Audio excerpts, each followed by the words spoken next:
The Detroit Lions are in the middle of their off-season training, about a week into OTAs, and we're starting to get a pretty good look at what players are starting to make plays on both the offensive and defensive side of the ball for the Lions. Now, obviously, not everybody is participating in OTAs this year, as their Lions do have a large number of players that have yet to participate or have yet to play in OTAs, including Jahmyr Gibbs, Frank Ragnow, Sam Laporta, and a number of other big name starters.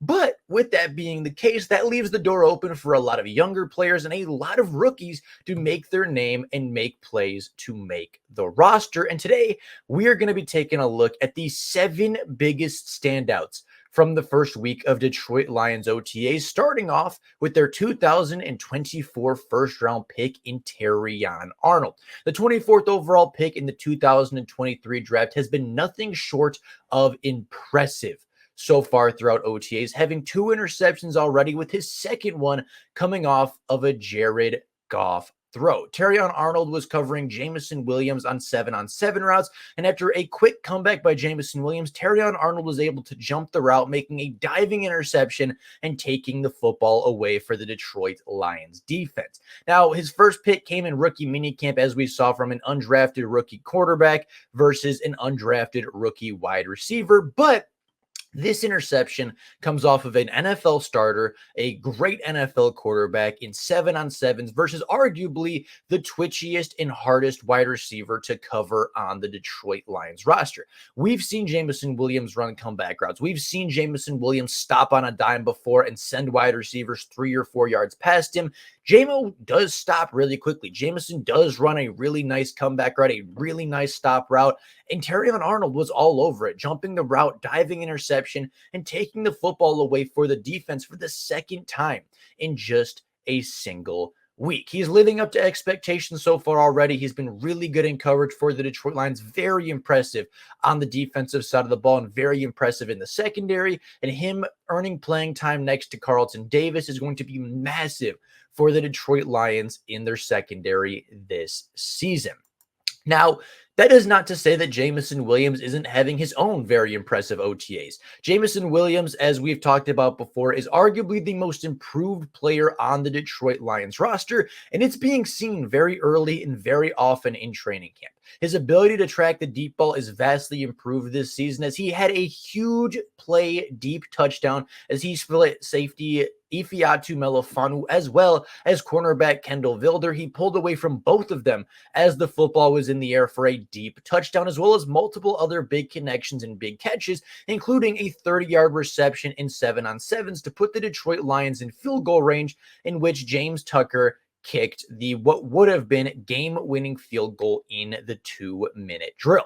Jameson Williams seems to have improved at every single aspect of his game, but if he can track the deep ball consistently next year, we are in for a very special season by Jameson Williams. We are in for a lot of big plays, and we are in for the official breakout season of the former 12th overall selection. Now, a couple of players that are not surprisingly standing out in OTAs is Amon-Ra St. Brown and David Montgomery. Amon-Ra St. Brown had multiple touchdowns that we saw on Twitter and Instagram a couple of days ago. He looks to be in midseason form already. He is dialed in and he is putting in the work early. He has a lot of touchdowns and a lot of big plays already. His connection with Jared Goff is still just as special as it was a season ago. And David Montgomery is looking like an overall standout as well. He is miles better than any of the other running backs that we have gotten a look at so far throughout OTAs. Now, that is very crucial to remember that Jahmyr Gibbs is not playing and is not participating in OTAs up to this point. So you would expect David Montgomery to have a pretty sizable lead over the other guys, but it is worthy of note that he just looks really good, really explosive, really quick and twitchy, and looks ready for the NFL season if it were to start today. Getting back to some of the other standout players, James Turner, who we talked about kicking that game-winning field goal in the 2-minute drill, has been really impressive throughout OTAs. In the last practice, he nailed a 52 and a 54-yard field goal, with both having a little bit of extra distance on the end of them, likely being good from 55 plus and beyond. Now, in the same drive, Michael Badgley missed both kicks from the same distance, which means James Turner is gaining a little bit of traction and a little bit of ground in that kicking competition. James Turner, again, a player we've talked about before on the channel, somebody that was a super consistent kicker in college, had the range, had the consistency, was doing everything right for the Michigan Wolverines, spent, I believe, 3 years with Louisville and 2 years as a kicker for the Michigan Wolverines. A very good kicker overall, a great undrafted rookie free agent, and somebody that I believe could very well be the long-term starting kicker for the Detroit Lions and eventually bring the kicking woes to a close that we've seen under the Brad Holmes and Dan Campbell regime since they've taken over in the 2022 season. James Turner's a great player. He's having a really good camp, and kicking 250-plus yard field goals under pressure is a very good sign of us having our future guy. Now, a couple of undrafted rookie free agents have made some noise as well. The first of which being Mitchell Agadoo, I believe is how you say it. A player that I have not personally heard of before doing the research for this video, and a player that really hasn't been talked about at all by any creator. Now, Michael Agadoo is a player that is a pretty much a James Houston-esque pass rusher, right? A player that is a little bit smaller, a little bit lighter, but a little bit quicker and twitchier, and a player that is going to be a pass rushing specialist in the preseason and throughout training camp.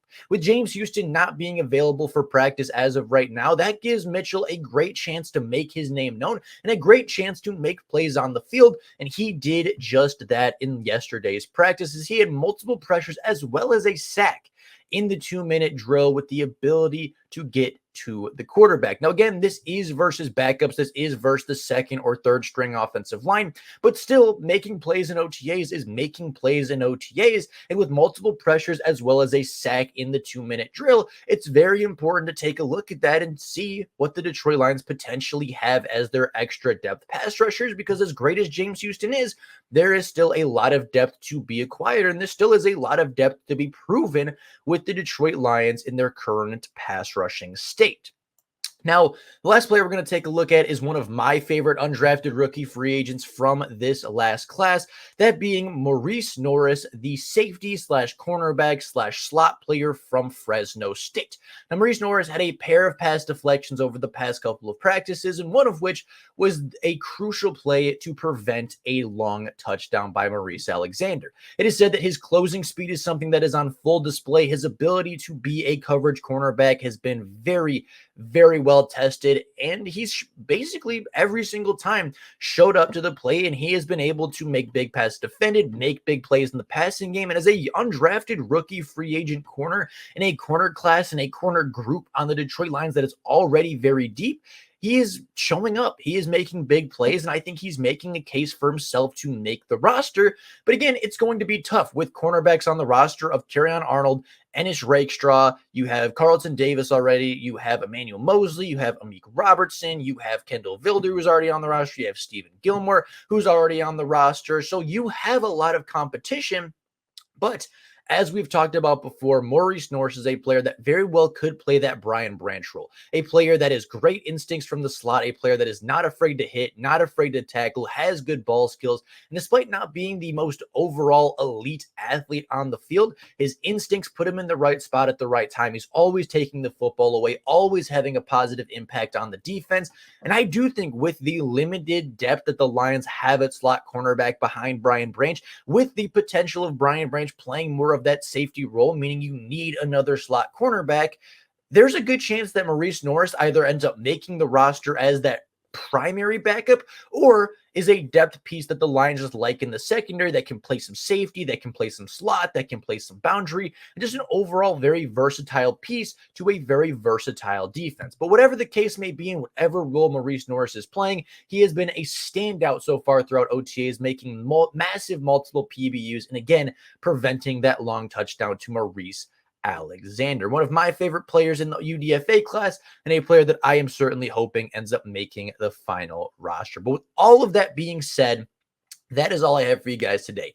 Those are the OTA stand-ups through the first week of off-season training. Players that are just standing out, players that are being stars like they are used to being, and players that are making their name known and making their case for the active roster. Let me know down in the comments below your opinions, your thoughts, your comments on any of the players we talked about today, as well as any questions about players that you didn't hear about in today's video. Be very curious what you guys have to say and what players you want to hear about. But with all of that being said, that's all I got for you guys right now. Thank you all so very much for watching. And until next time, and as always, go live.